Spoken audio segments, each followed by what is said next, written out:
ॐ अज्ञानतिमिरान्धस्य ज्ञानञ्जनशलाकया चक्षुरुन्मीलितं येन तस्मै श्रीगुरुवे नमः। हरे कृष्ण। भगवद गीता आज हम करेंगे 17वें अध्याय का समराइजेशन।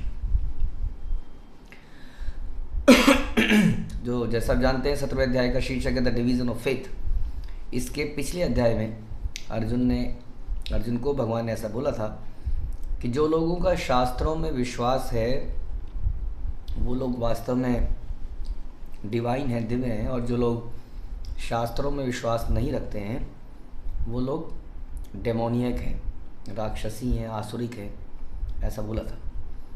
तो अर्जुन का प्रश्न आता है कि अगर आप श्रद्धा की बात करते हैं भगवान, तो कई लोग ऐसे भी हैं जिनकी कई चीज़ों में श्रद्धा तो है लेकिन वो श्रद्धा शास्त्रों पर आधारित नहीं है। तो उनके फेथ के बारे में क्या आपका कहना है, क्या विचार है?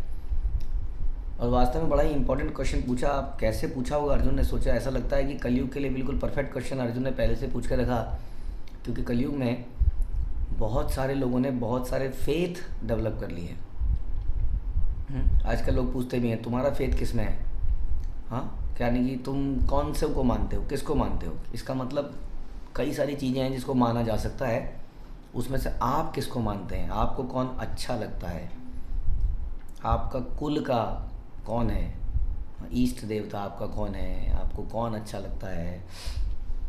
कई कह रहे हैं मुझे ये वाले गुरु अच्छे लगते हैं, कई कह रहे हैं मुझे ये वाले गुरु अच्छे लगते हैं।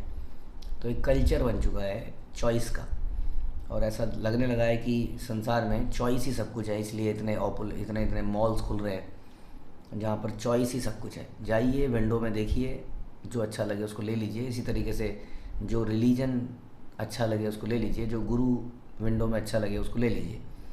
तो अर्जुन पूछते हैं, ऐसे बहुत लोगों ने बहुत सारे फेथ डेवलप कर लिए हैं, उनमें से कौन सा फेथ, हाँ, क्या उनकी क्या गति है, क्या वो सबको बराबर लाभ मिलेगा? क्योंकि आपने श्रद्धा की बात बोली, तो क्या श्रद्धा सबकी श्रद्धा से एक ही रिजल्ट मिलेगा? तो उसके आंसर में भगवान बोलना शुरू करते हैं। दूसरे से 7वें श्लोक में भगवान बोलते हैं कि ऐसा नहीं है, श्रद्धा भी कई प्रकार की हो सकती है, और आदमी अपने पुराने जन्मों में अपने कर्मों के अनुसार एक पर्टिकुलर श्रद्धा डेवलप कर लेता है। उसी श्रद्धा के अनुसार वो किसी रास्ते पे चला जाता है। तो अगर ये बोला जाए कि तो इसमें हमारी क्या गलती है? फिर अगर हम किसी एक रास्ते पे अपने पुराने अर्जित गुणों के कारण चले जाते हैं तो हमारी क्या गलती है? तो इसमें ये है, इंटेलिजेंट आदमी को क्या करना चाहिए, श्लोक से समझना ये चाहिए कि जिस रास्ते पे मैं जा रहा हूँ, जो मुझे अच्छा लगता है, वो ज़रूरी नहीं है सही हो। वो मैंने out of my habit, inclination, bias, मैंने किसी रास्ते को चूज़ कर लिया है। जैसा कि अक्सर हमारी लाइफ में हमसे हो जाता है, हमें लगता है कि हमने बहुत लॉजिकल डिसीज़न लिया है, लेकिन वो डिसीज़न बायस्ड होता है हमारी पुरानी सोच से। तो ऐसे में क्या करना चाहिए? ऐसे में हमें शास्त्रों को रेफ़र करना चाहिए कि वो क्या कहते हैं, पढ़ना चाहिए। हमें हर किसी को शास्त्रों को ज़रूर पढ़ना चाहिए, चाहे उसके जीवन में गुरु ही क्यों ना हो, फिर भी उसको पढ़ना चाहिए। क्योंकि पढ़ने से क्या होता है, गुरु की कई बात पे और ज़्यादा फेथ डेवलप होता है। अगर वो सही गुरु है तो शास्त्रों के आधार पर ही बोलता है, तो पढ़ने से हमारी श्रद्धा और बढ़ती है, इसलिए पढ़ना तो चाहिए। सेकेंडली, पढ़ने से हम ये भी थोड़ा समझ पाएंगे कि सच्चा गुरु कौन है।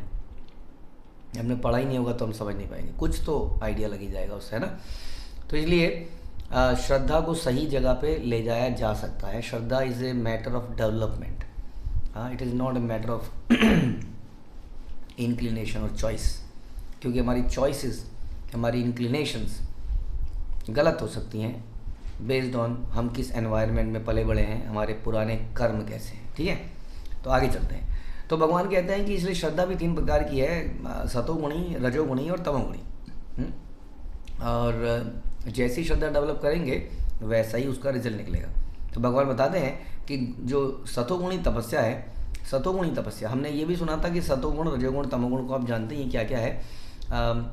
ख़ास तौर पे सतोगुण जो है, जनरली जब सतोगुण बोला जाता है तो सतोगुण कई तरीके से बोला जा सकता है। कई बार सतोगुण को शुद्ध सतोगुण के रेफरेंस से बोला जाता है, कई बार सतोगुण को भौतिक सतोगुण के रेफरेंस से बोला जाता है। यानी कि संसार में 3 गुण हैं, सतोगुण, रजोगुण, तमोगुण, जिसके प्रभाव में हम कार्य करते हैं, राइट। तमोगुण का मतलब होता है अज्ञानता में किए गए कार्य, जहाँ पर शास्त्रिक रेफरेंसेस नहीं है हमारे जीवन में। हम अपने जीवन में कार्य करते हैं बेस्ड ऑन अज्ञानता, कार्य करते ही नहीं है। अज्ञानता का मतलब है अंधकार, कोई नॉलेज नहीं है, संसार में कुछ प्राप्त करने की भी इच्छा नहीं है। Alasya, nidra, uncleanliness are the example of ignorance. और दूसरा यानी कि तमोगुण। फिर है राजसी, रजोगुण, मोड ऑफ पैशन, जिसमें कि हम लोग अत्यधिक कार्य करते हैं मान के लिए, सम्मान के लिए, धन के लिए, इंद्रिय तृप्ति के लिए, इन सिंपल वर्ड्स। इसके लिए हम अत्यधिक श्रम, तपस्या करते हैं, इसको रजोगुण कहते हैं। और फिर सतोगुण में जहाँ आदमी की इच्छाएं लिमिटेड होती हैं, वो जो मिलता है उससे प्रसन्न रहता है और जीवन को ऐसे ही बिता देना चाहता है। तो ये वाला सतोगुण डिफरेंट है। इन तीनों के से ऊपर एक है शुद्ध सतोगुण, जिसमें व्यक्ति अपने जीवन से संतुष्ट तो है ही, लेकिन अपनी हर जीवन की हर वस्तु को भगवान को अर्पित कर देना चाहता है, उनकी सेवा करना चाहता है, उसको हम कहते हैं शुद्ध सतोगुण। तो कहीं कहीं पर सतोगुण का मतलब शुद्ध सतोगुण से निकलेगा, कहीं कहीं पर सतोगुण का मतलब सतोगुण भौतिक सतोगुण से निकलेगा। तो ये प्रभुपाद बताते रहेंगे।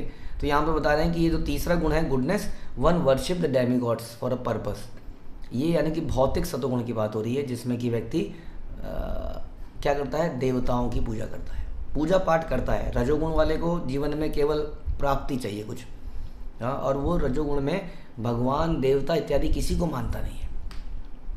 वो मानता है कर्म ही पूजा है, मैं करूँगा तो प्राप्त करूँगा। और सतोगुणी व्यक्ति कहता है नहीं नहीं, देवता हैं, इनको खुश करेंगे तो हमें जीवन में कुछ मिलेगा। ये सतोगुणी व्यक्ति हो गया, लेकिन कुछ प्राप्त करने के लिए ये करता है। तो भगवान ने कहा ये तीन तरह की वर्शिप है। आगे जाके भगवान बताएंगे कि शुद्ध वर्शिप किसको कहते हैं। अभी श्रद्धा के बारे में भगवान ने इतना ही बताया। जब ये अध्याय हम अंत करेंगे तो भगवान कंक्लूड करेंगे कि व्हाट इज़ द रियल श्रद्धा।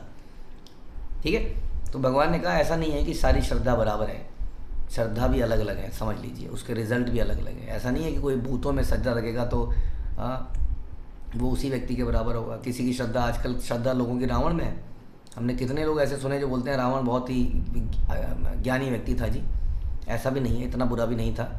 रावण की पूजा होती है, हमने सुना है कई जगह पर, तो वो भी एक श्रद्धा ही है। तो सारी श्रद्धा बराबर नहीं है। भगवान आगे बताते हैं कि हर चीज़ को इस प्रकार से तीन चीज़ों में डिवाइड कर सकते हैं। इवन ऑस्टेरिटी भी तीन तरह से हो सकती है। हमारे फूड, हमारा आहार, हमारी यज्ञ, हमारा तपस्या, हमारा दान, ये सब तीन प्रकार से हो सकते हैं। तो भगवान ने ये बताया, ठीक है। इसके बारे में हम चर्चा करेंगे। 8वें से 10वें श्लोक में भगवान बताते हैं कि तीन मोड्स के अंदर फूड कैसा होता है। सतोगुण में जो आहार है, सतोगुणी आहार ऐसा आहार होता है जो हमारी लाइफ बढ़ाता है। आयु सत्व बलारोग्य, यानी कि आयु बढ़ाता है, हमारे अंदर बल बढ़ाता है, हमारी हेल्थ को बढ़ाता है। ऐसा फूड सात्विक है। उसके बाद आता है सुख प्रीति विवर्धना, यानी कि सुख, हाँ, संतुष्टि को बढ़ाता है।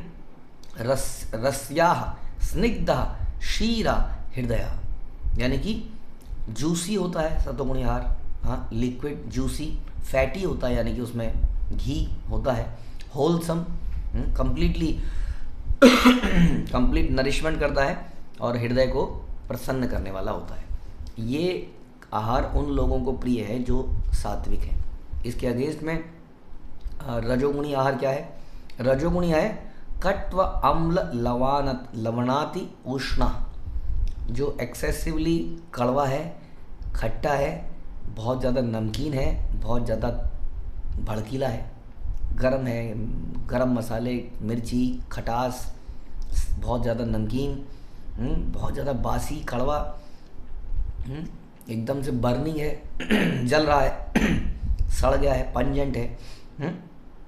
तो ये उन लोगों को अच्छे लगते हैं जो कि रजोगुण में रहते हैं। उसके बाद में तमोगुणी आहार वो है जो है यात यामन गत रसम, जो कि बिल्कुल बासी खाना है, टेस्ट लेस है, गंदी बदबू आती है उसमें, डीकम्पोज हो चुका है और अनटचेबल थिंग्स कंटेन करता है।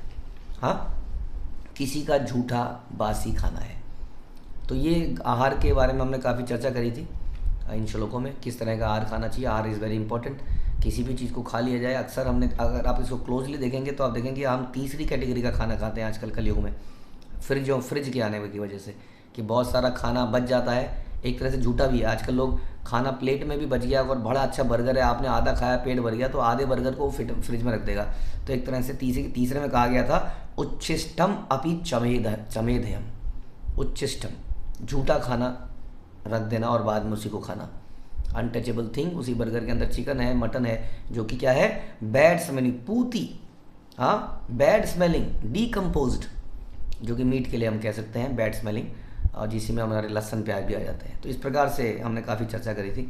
तो फूड भगवान कहते हैं आहार भी 3 प्रकार का है, सारा खाना बराबर नहीं है। तो आहार ऑब्वियसली इन 3 गुणों में सात्विक गुण उच्च है। तो यदि हम भगवान को कुछ ऑफ़र करेंगे तो बेस्ट ऑफ़र करेंगे, सात्विक ऑफ़र करेंगे, और वही हम भी पाएंगे।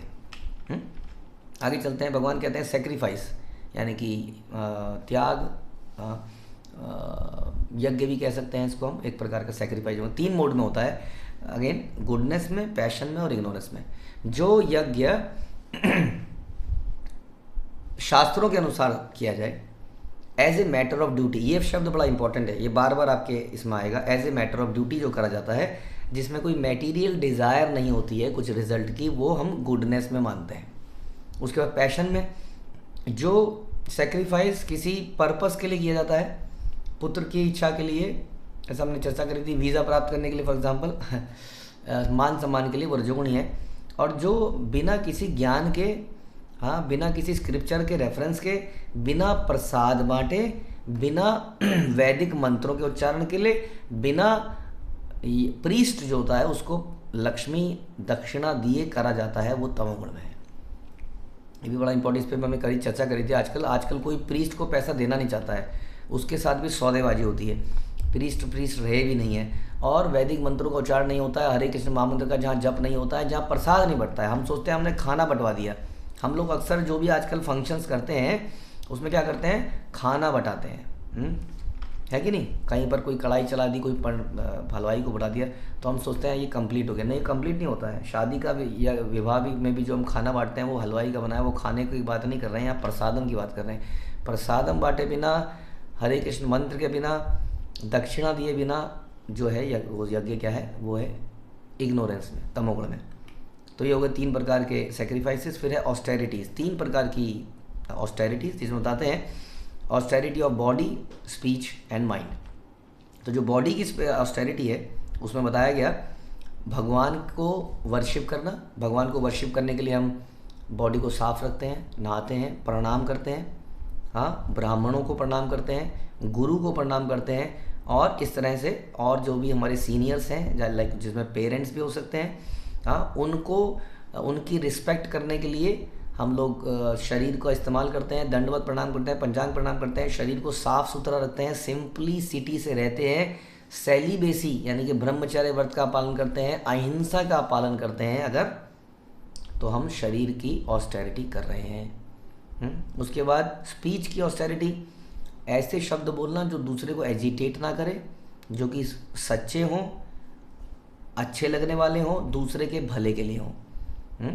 और शास्त्रों के मंत्रों का उच्चारण करना, हाँ ये वाणी की स्पीच कहलाता, वाणी की ऑस्टेरिटी कहलाता है। इसके बारे में हमने बहुत डिटेल में चर्चा करी थी। तो ऑस्टेरिटी ऑफ स्पीच, इसमें प्रभुपाद ने खासतौर पर एक भी बात बोली थी कि अगर आप कुछ वर्ड्स बोल रहे हैं, किसी को डांट रहे हैं, तो आप अपने शिष्यों को डांट सकते हैं, किसी थर्ड पार्टी को अगर आप डांट के कुछ बोलेंगे तो वो एजिटेट हो जाएगा।